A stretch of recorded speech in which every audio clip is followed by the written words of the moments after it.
Je suis content d'être de retour, de pouvoir profiter de ce culte ensemble. Et Joseph revient avec moi.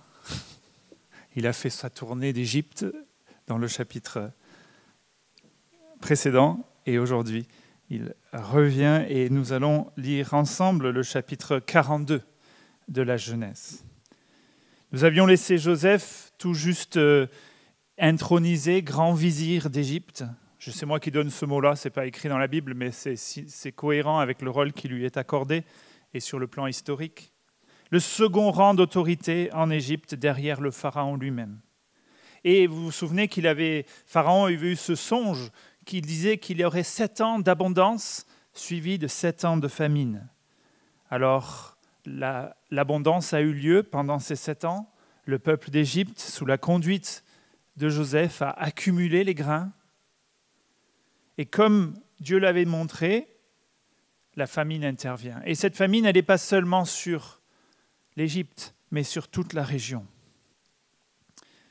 Et d'un seul coup, le rythme de notre histoire, le rythme du récit va considérablement ralentir. Nous avons presque eu 22 à 25 ans d'histoire sur quelques chapitres, 37, 39, 40, 41. Et ici, le chapitre 42, 43, 44, 45 vont avoir un temps à peu près de 2 ans. L'histoire qui était focalisée sur Joseph va maintenant s'élargir. Elle va se focaliser sur les frères de Joseph, toute la lignée de Jacob. Vous vous souvenez que ce texte se trouve dans la section « lignée de Jacob », pas « lignée de Joseph ». Joseph est un acteur de cette histoire, mais Dieu œuvre dans la vie de toute cette famille. Vous vous rappelez cette famille dysfonctionnelle du chapitre 37 ? Ces frères de Joseph qui ont vendu leur petit frère en Égypte et qui, après l'avoir vendu, s'assoient pour partager un pique-nique. Des hommes durs, des hommes dont il n'est pas dit grand-chose sur leur relation avec Dieu. Des hommes dont le cœur est perverti. Comment Dieu va-t-il sauver cette famille ? Comment une réconciliation, un peuple peut-il naître d'une telle ignominie ? Vendre son frère comme esclave. Moïse va prendre 4 chapitres pour le faire. Au chapitre 42, on a un voyage des frères en Égypte. Au chapitre 43, un deuxième voyage. Au chapitre 44, une deuxième mise à l'épreuve, parce qu'il y en a une entre le chapitre 42 et 43. Et au chapitre 45, finalement, la révélation de Joseph comme le frère perdu, pensé mort, et la réconciliation entre la famille. Le thème central qui balaye ces chapitres, ça va être la réconciliation entre Joseph et ses frères. Mais en sous-jacent, il y a comment Dieu est à l'œuvre pour sauver son peuple. Comment cette réconciliation devint-elle possible ? Et je vous propose 3 points ce matin, après la lecture. Une conscience réveillée, une sincérité éprouvée et une repentance authentifiée. Alors lisons ensemble le texte de Genèse 42. Vous pouvez suivre avec moi. Ou sur vos Bibles, si vous les avez, n'hésitez pas. J'aime bien entendre les feuilles qui tournent et les Bibles qui sont lues. Comme ça, chacun sait où se trouve le texte dans sa propre Bible. Voyant qu'il y avait du blé en Égypte, Jacob dit à ses fils, « Pourquoi vous regardez-vous les uns les autres ?» Et il ajouta, « J'ai appris qu'il y avait du blé en Égypte. Descendez-y pour nous en acheter, afin que nous restions en vie et ne mourions pas. » Les 10 frères de Joseph descendirent en Égypte pour acheter du blé. Jacob n'envoya pas avec eux Benjamin, le frère de Joseph, car il avait peur qu'il ne lui arrive un malheur. Les fils d'Israël se joignirent à d'autres arrivants pour acheter du blé, car la famille régnait dans le pays de Canaan. Quant à Joseph, il exerçait le pouvoir sur tout le pays. C'était lui qui vendait du blé à toute la population du pays. Les frères de Joseph vinrent et se prosternèrent devant lui, le visage contre terre. Quand Joseph vit ses frères, il les reconnut, mais il se comporta en étranger, en inconnu vis-à-vis d'eux. Il leur parla durement et leur dit « D'où venez-vous » Ils répondirent « Du pays de Canaan pour acheter des vivres. » Si Joseph reconnut ses frères, eux ne le reconnurent pas. Joseph se souvint des rêves qu'il avait eus à leur sujet. Et il leur dit « Vous êtes des espions. C'est pour examiner les points faibles du pays que vous êtes venus. » Ils lui répondirent « Non, Seigneur, tes serviteurs sont venus pour acheter du blé. Nous sommes tous les fils d'un seul homme. Nous sommes sincères, nous, tes serviteurs, nous ne sommes pas des espions. » Il leur répondit « Pas du tout. C'est pour examiner les points faibles du pays que vous êtes venus. » Ils répondirent « Nous, tes serviteurs, nous étions 12 frères, fils du même homme dans le pays de Canaan. Le plus jeune est aujourd'hui avec notre père et il y en a un qui n'est plus. »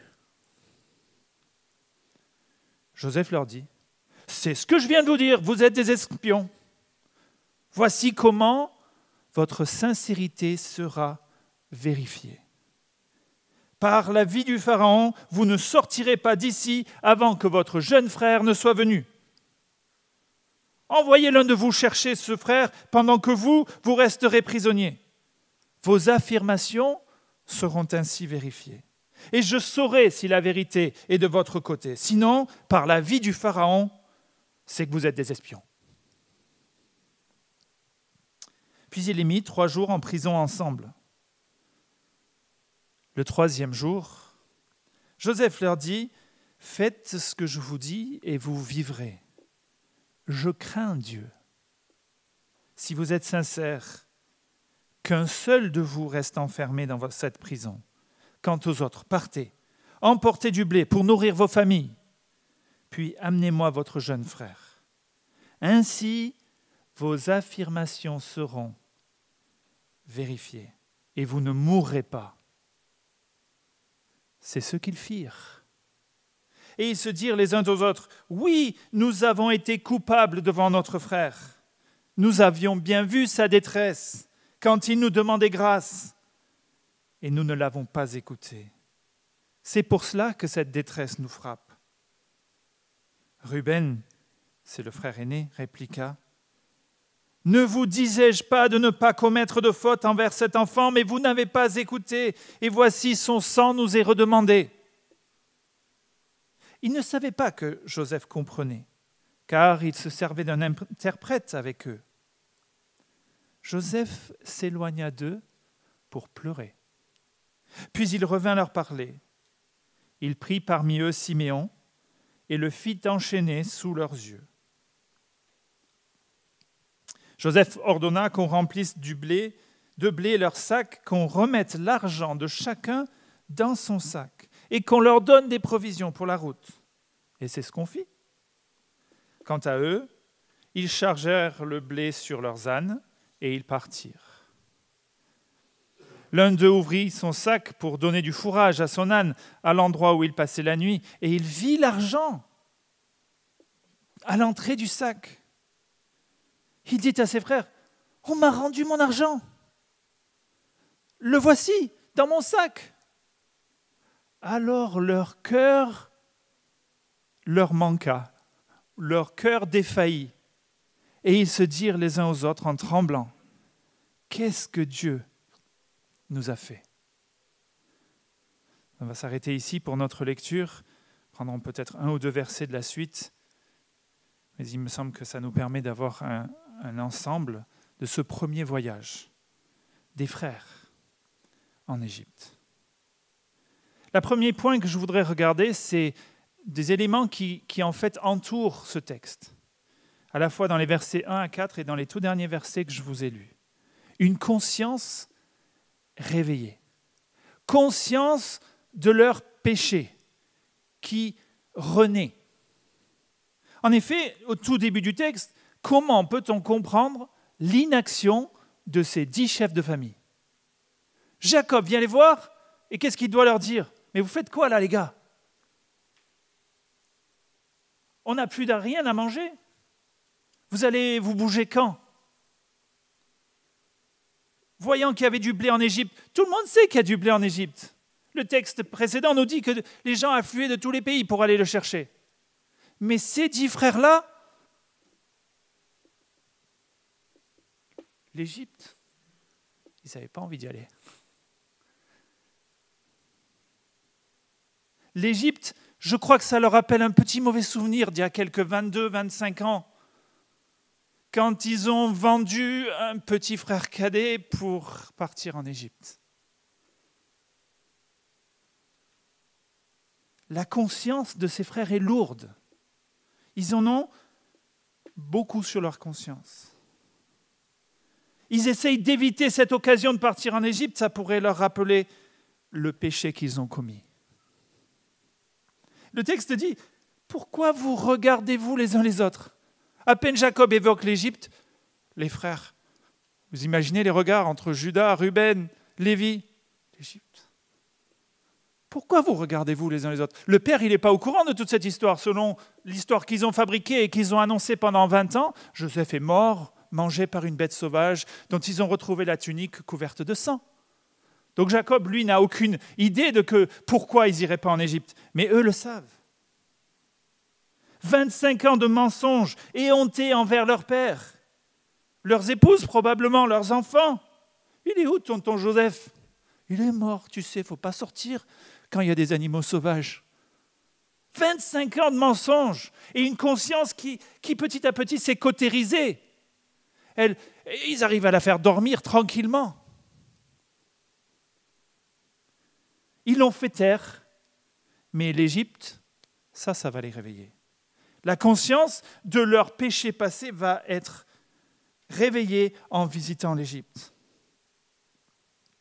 C'était bien la dernière chose qu'ils avaient sur leur programme. Le texte nous parle tout le long de peur, de frayeur, d'inquiétude. Il y a la peur dans le regard quand il parle à Joseph. Il y a la peur dans leur propre conversation qu'on a lue ensemble. La détresse nous vient de ce que nous avons fait à notre frère. Même lorsqu'ils trouvent l'argent dans leur sac, c'est une bénédiction sans nom, une bénédiction que Joseph leur fait, que Dieu leur fait. Le texte dit que leur cœur défaille, leur cœur sort d'eux, littéralement. La peur envahit cette conscience qui n'est pas tranquille. La moindre chose qui se passe, et c'est quoi derrière? Mais pourquoi? Mais vous voyez cette conscience qui n'est pas tranquille, qui n'est pas bonne? Ils ont mauvaise conscience et tout leur fait peur, tout les inquiète.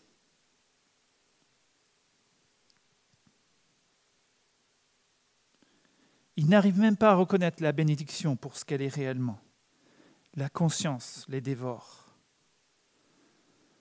On dit souvent qu'il y a 2 types de personnes dans ce monde. Ceux qui ont mauvaise conscience et ceux qui ont une très mauvaise mémoire.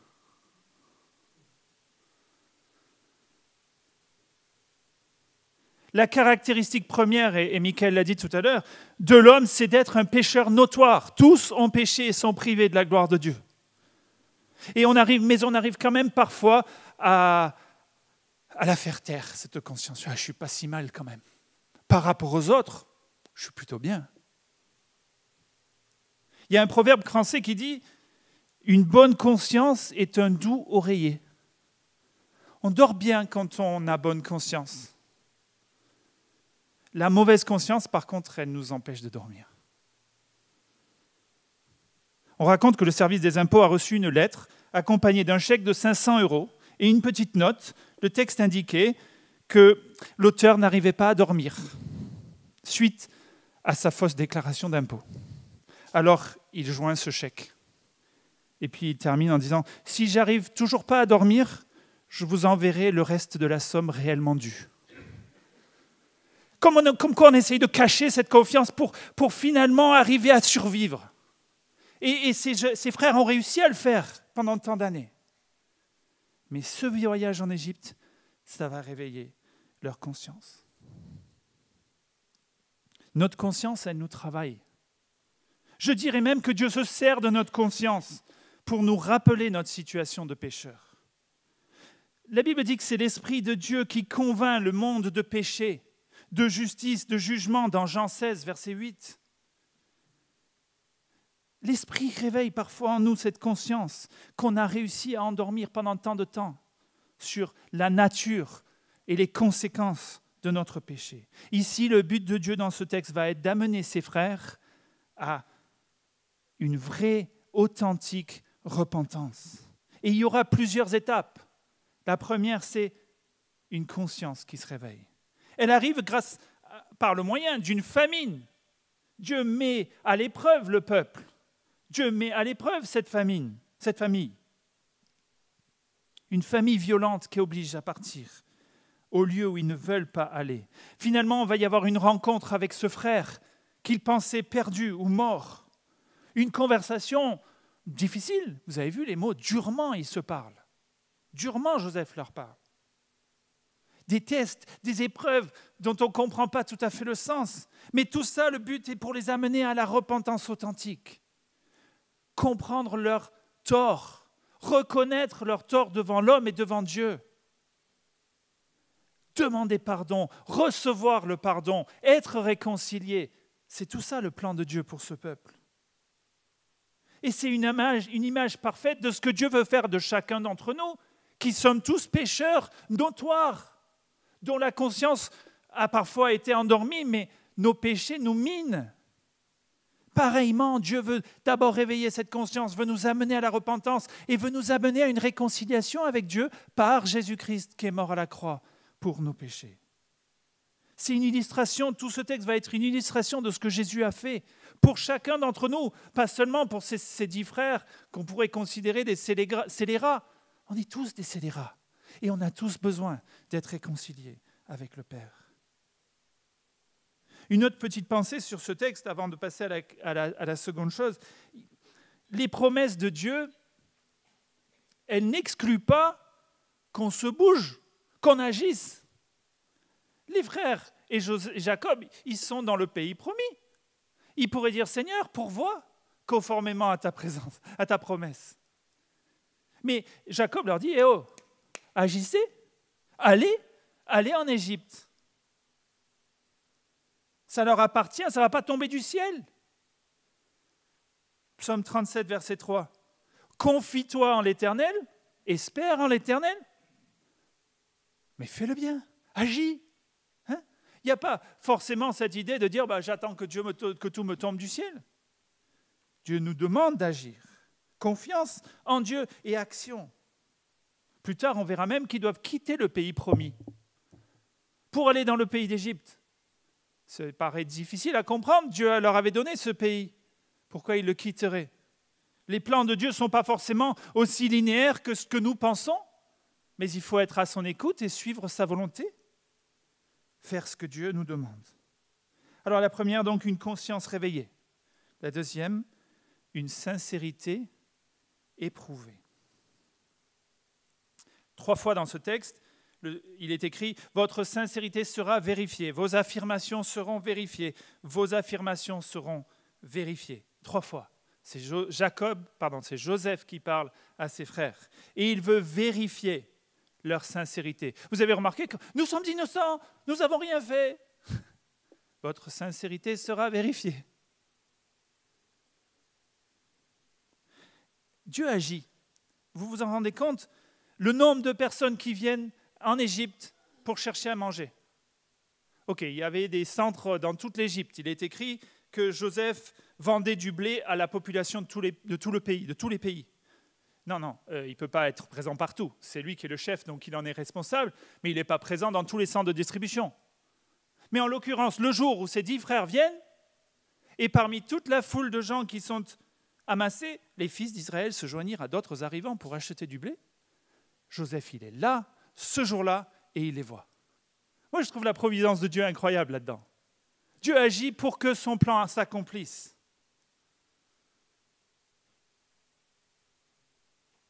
Parmi les milliers de personnes qui s'amassent pour acheter, Joseph est mis en présence de ses frères, venus de Canaan. Dieu prépare son plan, mais Joseph, lui, agit dans le plan de Dieu. Joseph, le texte nous dit, les reconnut, verset 7, ou verset 8 même. Joseph reconnut ses frères, mais eux ne le reconnurent pas. Rappelez-vous, 25 ans à peu près, entre 22 et 25 ans qu'il est parti. C'était un jeune garçon de 17 ans.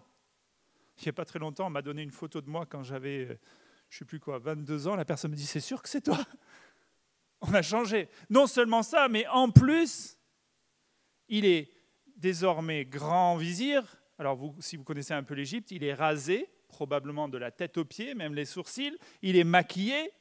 Il est habillé d'une façon complètement différente des Bédouins de Canaan. Ils ne le reconnurent pas. Et j'ai trouvé intéressant qu'il parle durement. Parce que si on veut cacher l'émotion dans notre voix, ou si on veut cacher notre voix, on va parler avec une force. Vous êtes des espions. On cache un petit peu qui on est. Et rien ne leur permettait de reconnaître que c'était leur frère. Et verset 9, une nouvelle intervention de la part de Dieu. Joseph se souvint des rêves qu'il avait eus à leur sujet. Vous vous rappelez de ces rêves du chapitre 37 ? Les gerbes qui se prosternent devant ma gerbe. Les étoiles qui se prosternent devant moi. Et quand les fils de Joseph, les frères de Joseph viennent, le texte nous dit, ils se prosternèrent devant lui le visage contre terre. Et là, Dieu lui parle. Rappelle-toi le rêve. C'est moi qui agis ici. Ce que je t'ai promis se passe. Joseph sait qu'il est dans le plan de Dieu, que c'est dans le plan de Dieu conforme aux promesses de Dieu.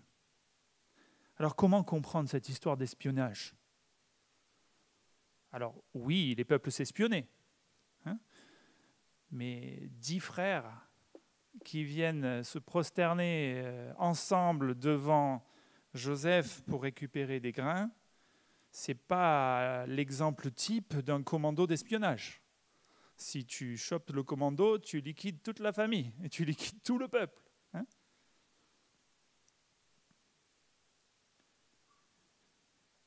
Cet espionnage, cette histoire d'espionnage, il me semble que c'est une mise à l'épreuve de leur sincérité, une mise à l'épreuve du vrai changement dans leur vie. Ils ne sont pas venus avec Benjamin. Imaginez-vous à la place de Joseph. Il est où mon petit frère ? Vous avez fait pareil avec lui qu'avec moi ? Là, je ne le vois pas. Et mon père que j'aime, qui m'aimait tant, est-ce qu'il est mort de tristesse ? Pourquoi il n'est pas venu me chercher en Égypte ? S'il savait que j'étais parti en Égypte, il aurait pu venir me chercher. Vous en avez fait quoi de mon père ? Vous lui avez dit quoi, mon père ? En fait, Joseph, il ne sait pas. Il voit ses 10 frères et il va authentifier ou vérifier leur sincérité. Quel est l'état de leur cœur ? Où ils en sont ? Et ce stratagème d'espionnage, il le répète 3 fois et il leur pose des questions, va leur permettre finalement d'ouvrir un peu l'armure et dire un petit peu plus sur la situation. Certains pensent que Joseph abuse de son autorité quand il fait ça. Et dans les prochains exemples, c'est de l'abus quand même de faire ça. Non, Joseph, il agit toujours dans le plan de Dieu ici. Il est conforme à la volonté de Dieu. Il est rappelé par le rêve. Un autre moment dans le texte, il va nous dire « Je crains Dieu, je crains Elohim ». Il n'est pas en train de faire quelque chose qui est de son propre cœur, quelque chose qui serait injuste ou ingrat envers ses frères. Non, il est l'outil de Dieu pour les éprouver, pour les tester, pour voir si cette repentance est authentique en eux, s'il y a repentance authentique en eux. Et nous allons voir dans les quelques chapitres qui suivent plusieurs éléments de repentance claire. Pourquoi les accuse-t-il d'être des espions ? Vous vous rappelez les causes de la haine des frères envers Joseph ? Il y en avait au moins 3. La première, c'était cette tunique, c'était le favori du papa. Il y avait ces rêves qui franchement leur ont pas plu. Mais le texte nous dit, chapitre 37, verset 2, « Ils rapportaient leurs mauvais propos à leur père. » Vous vous souvenez de cette phrase où en fait, il disait à son père ce que les frères faisaient. Sûrement à la demande du père, quand il les envoie chercher des informations, ou qu'est-ce qu'ils font, où ils en sont, comment ça se passe. Et quand ils revenaient au père, il leur disait ce qui se passait. Il me semble qu'il y a un parallèle entre cet espionnage et le récit ou l'élément quand Joseph est venu voir les frères à Dothan. Imaginez, les frères ont sûrement reproché à Joseph d'être venu les espionner. Regardez, imaginez cette conversation. « Ah tiens, voilà le rêveur qui arrive. » Vous le savez, il avait vu de loin. Hein? « Qu'est-ce que tu viens faire ici? Tu viens nous espionner pour tout raconter à notre père? Fils à papa, va. » Joseph, non, pas du tout, je viens prendre des nouvelles. Je viens m'enquérir de vous. Je viens savoir si vous avez tout ce qu'il vous faut. Si tout va bien. Non, t'es qu'un rapporteur. Un espion qui raconte tout à mon père. On ne te croit pas. Non. Honnêtement, je suis venu avec des bonnes intentions, mes frères. On ne te croit pas. On te déchire les vêtements et on te fout au trou. L'espion, au trou. On peut, c'est pas écrit comme ça dans le texte, mais on peut comprendre que cette expérience qu'ils sont en train de vivre en Égypte retrace des parallèles avec ce qu'ils ont fait, eux, à leur frère Joseph. Et du coup, la conscience réveillée va d'un seul coup aller encore plus loin et ils vont se rendre compte de je ne sais pas quel mot utiliser, le péché qu'ils ont commis envers leurs frères. Parce qu'ils se retrouvent finalement dans la même situation. Ils viennent honnêtement chercher du blé. Vous êtes des espions. Non, on vient juste chercher du blé. Vous êtes des espions. Au trou, les espions. 3 jours au trou. La même chose, la même idée.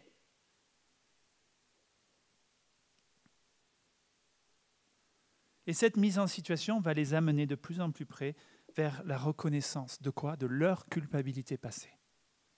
Dans ce dialogue entre Joseph et les frères, ils vont donner quelques informations supplémentaires. Nous sommes tous, verset 11, les fils d'un même homme, nous sommes sincères, tes serviteurs ne sont pas des espions. Comme j'ai dit tout à l'heure, les espions, ça ne voyage pas en escadrille familiale, ça serait bien trop dangereux. Mais ça ne suffit pas. Oui, ils sont fils d'un même homme, mais Joseph, il va en savoir plus. Et mon père, en fait, il en est où? Et mon frère, c'est...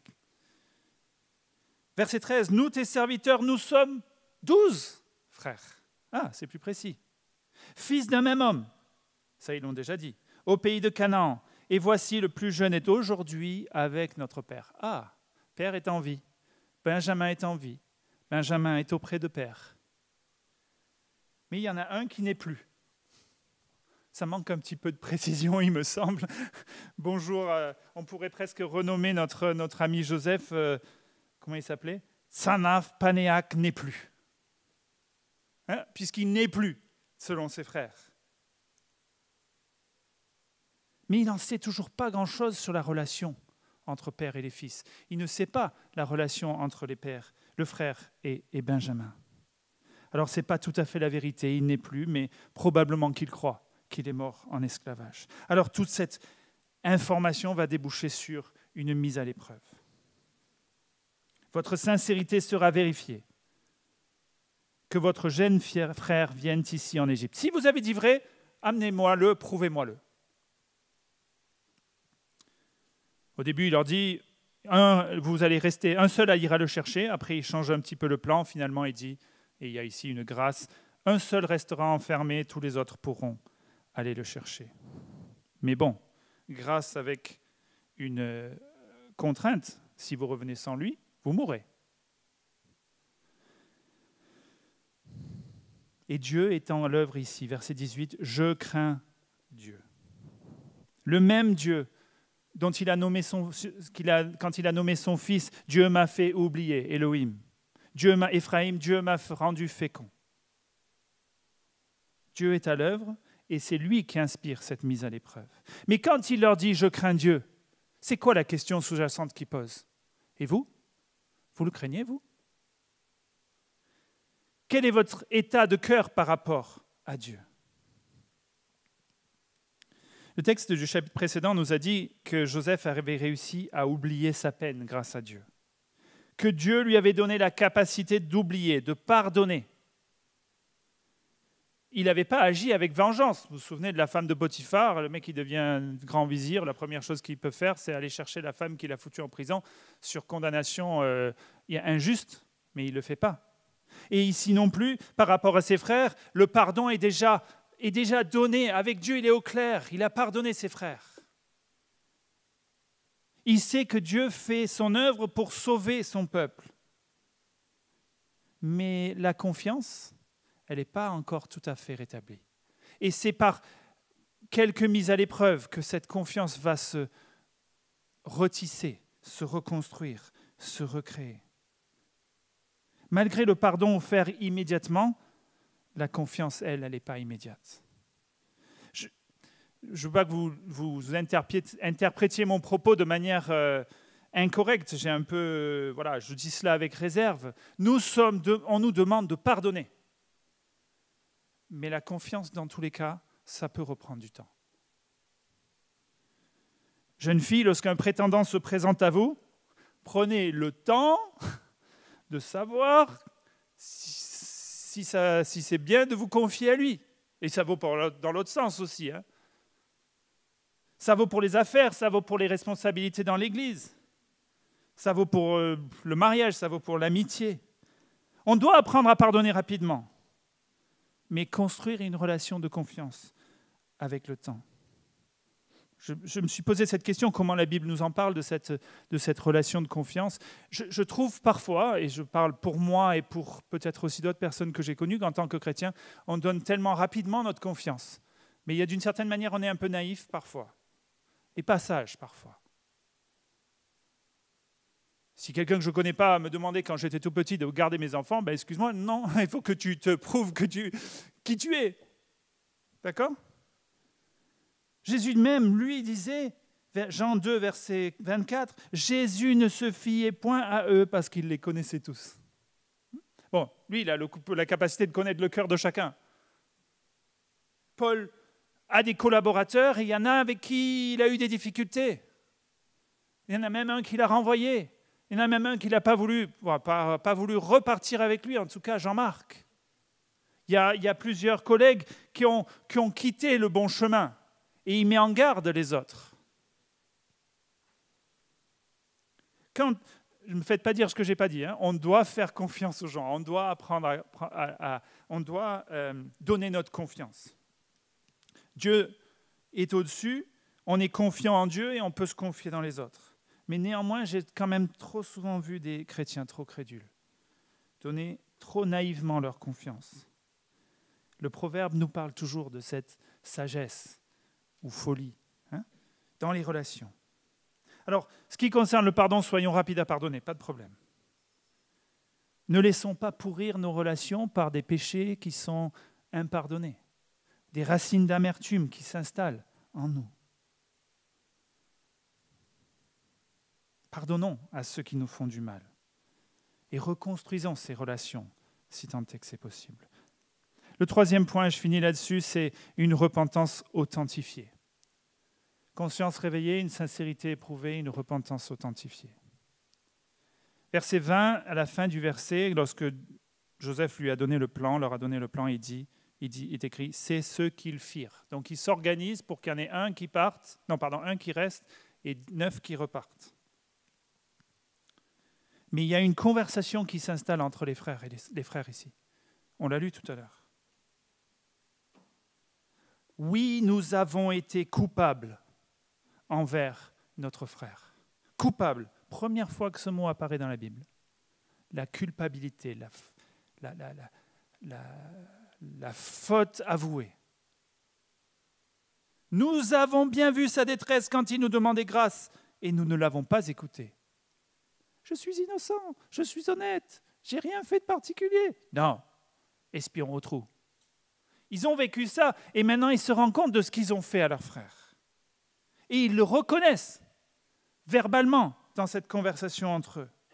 Ruben intervient, verset 22, « Ne vous disais-je pas de ne pas commettre cette faute envers l'enfant, mais vous n'avez pas écouté, voici que son sang nous est redemandé. La faute, ils la reconnaissent devant le frère et devant Dieu. Parce que quand ils disent « son sang nous est redemandé », finalement, ils disent que c'est un juste retour des choses que Dieu nous punit aujourd'hui. Ils reconnaissent leur péché aussi devant Dieu. Et ils reconnaissent que Dieu est maître de toutes choses. Ce n'est pas fataliste ce qu'ils disent là. C'est simplement que leur péché a des conséquences. Ils ne peuvent pas le balayer comme ça, le recouvrir. Dieu ne laisse pas impuni le pécheur. Galates 6, verset 5, « Ne vous y trompez pas, on ne se moque pas de Dieu, ce qu'un homme aura semé, il le récoltera aussi. » La Bible, tout le long de la parole, nous parle de cette idée-là. Ça ne veut pas dire que toutes les détresses sont issues d'un péché passé, que Dieu viendrait nous punir. Ce n'est pas ça que ça veut dire. Mais que Dieu parfois demande et ne laisse pas impuni le péché. Il nous met en situation où on va être à genoux pour reconnaître notre péché et demander pardon avec une repentance authentique. Je connais plein de gens qui fréquentent des églises, qui connaissent Dieu et qui connaissent Jésus, mais en qui la conviction de péché et la repentance sont des notions quasiment inconnues. Dans une conversation récente avec une personne qui se disait chrétienne depuis des décennies, elle m'a dit « Ah, vous parlez souvent de lutte contre le péché, mais franchement, ce n'est pas si important que ça. Ce qui compte, c'est que Dieu nous aime, non ?» Le mot péché, elle l'avait presque oublié, mis de côté. Ça ne faisait pas partie de ses doctrines. On veut un salut sans la repentance.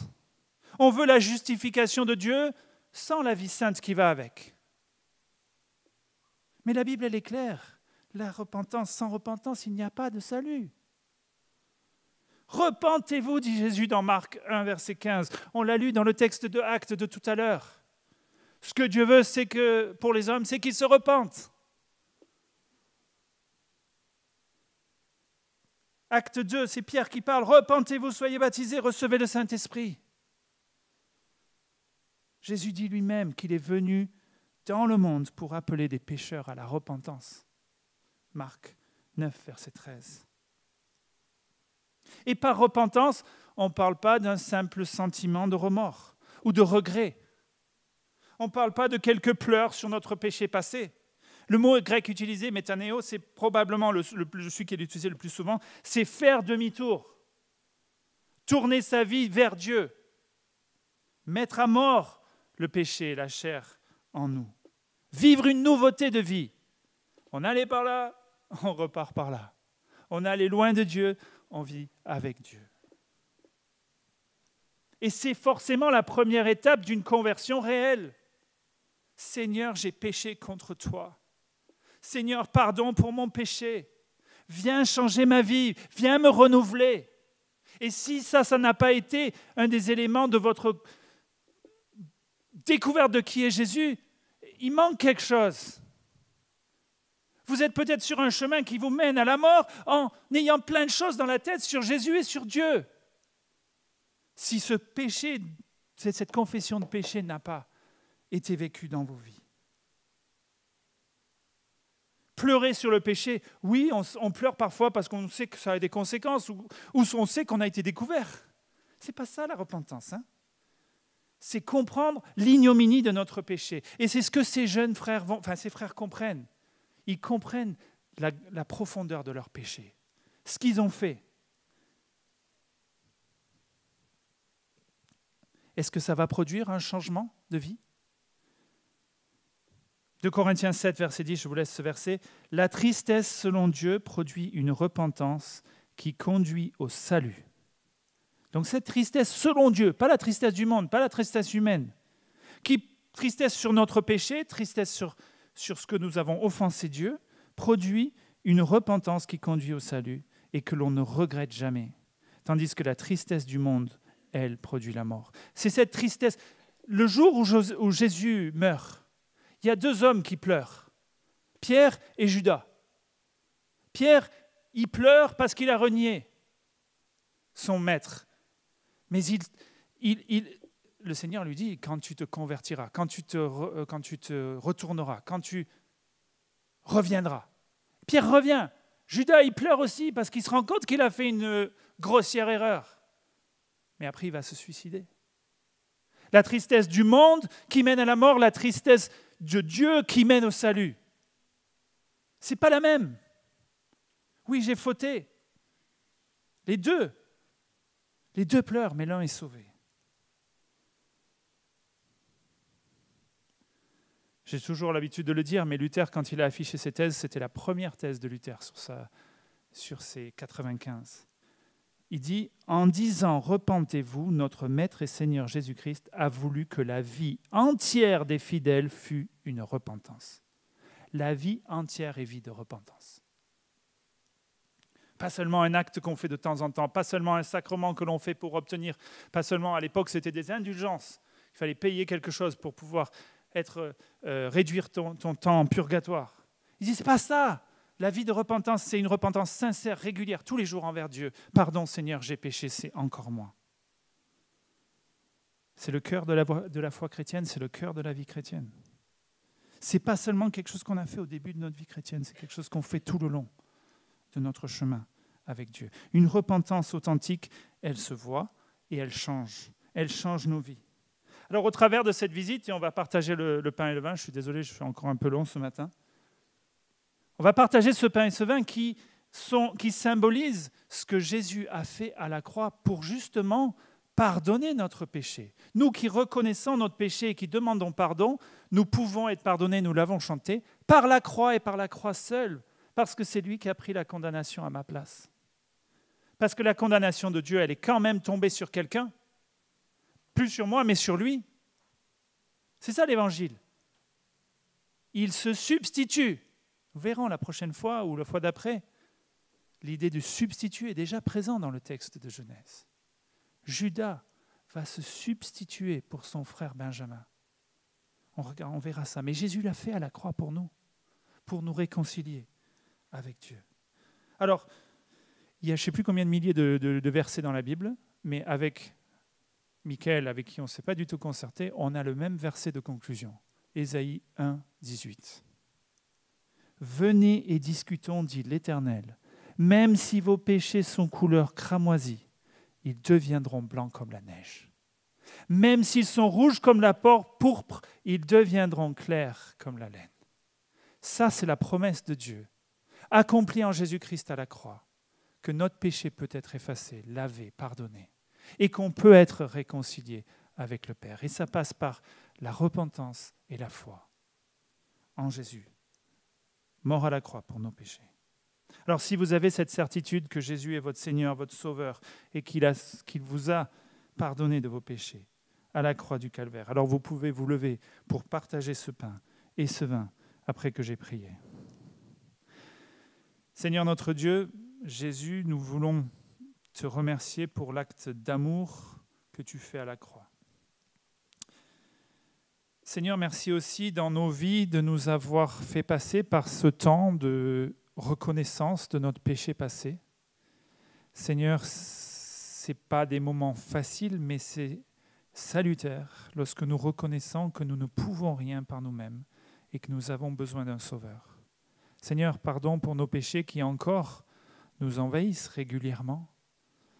Seigneur, ta croix a payé pour tout cela et nous voulons te demander pardon, te demander de nous pardonner, car tu es fidèle et juste pour le faire. Seigneur, si ce matin tu rappelles à l'un ou à l'autre ce péché qui l'a caractérisé et qui n'a pas demandé pardon, Seigneur, que ton esprit fasse son œuvre et que nous puissions chacun le reconnaître notre péché et te donner nos vies.